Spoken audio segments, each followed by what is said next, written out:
पाटील, माननीय श्री रमेश भगवान पाटील म्हणजेच आमचे पप्पा यांच्या सेवानिवृत्तीच्या कार्यक्रमात सर्वांचे हार्दिक स्वागत करते।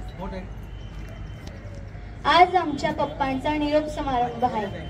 हा निरोप समारंभ म्हणजे केवळ निरोप समारंभ नसून तो त्यांच्या 36 वर्ष आणि 2 महिन्यांच्या DO as a divisional officer म्हणून शेवट आणि नवीन अध्यायाची सुरुवात आहे। आमचे पप्पा म्हणजे देव माणूस। पप्पा म्हणजे आमच्या घरातील तेज आहे, आईच्या चेहऱ्यावरील हास्य आणि आमच्या सर्वांचा अभिमान आहे।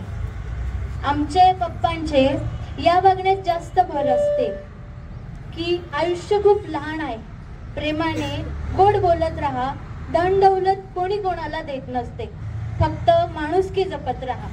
प्रसंग कोणताही असो, सुखाचा की दुःखाचा, त्यासाठी कोणी हाक दिली तर प्रेमाने साथ द्या आणि हीच शिकवण घेऊन सुद्धा आम्ही पुढे जाणार आहे।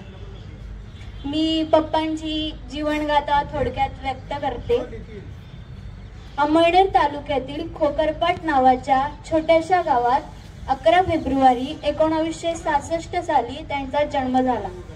त्यांचे प्राथमिक शिक्षण खोकरपाट, माध्यमिक शिक्षण GS हायस्कूल अंमळनेर, महाविद्यालयीन शिक्षण प्रताप कॉलेज अंमळनेर येथे झाले। त्यानंतर पप्पांनी BCom डिग्री संपादन केली आणि बँकेत रुजू झाले।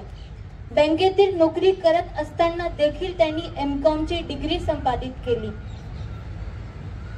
तसेच त्यांनी GD, C&A आणि DBM सहकार क्षेत्रातील पदव्या घेतल्या। फक्त पदव्या नाही घेतल्या तर त्या उत्तीर्ण मार्कांनी ते पास झाले। आमच्या पप्पांनी त्यांच्यातील विद्यार्थी सतत जागरूक ठेवला आहे।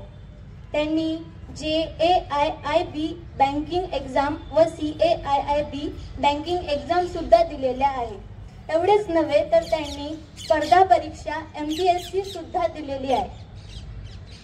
यावरून पप्पांची जिद्द, चिकाटी, त्यांच्या कामाविषयी निष्ठा आणि त्यांचे काम हे किती महत्त्वाचे आहे हे कळते।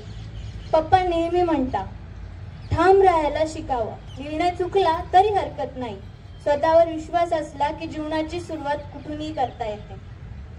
चला, मी जास्त वेळ घेत नाही, आपण पुढच्या कार्यक्रमाला सुरुवात करूया। आता मंचावर आमची चिमुरडी राजकन्या, वयाच्या अवघ्या 4थ्या वर्षी तिने गीतेच्या 4थ्या अध्यायातील 60 श्लोक तिचे मुखोद्गत आहे, ते ती आता आपल्या समोर सादर करेन। चला।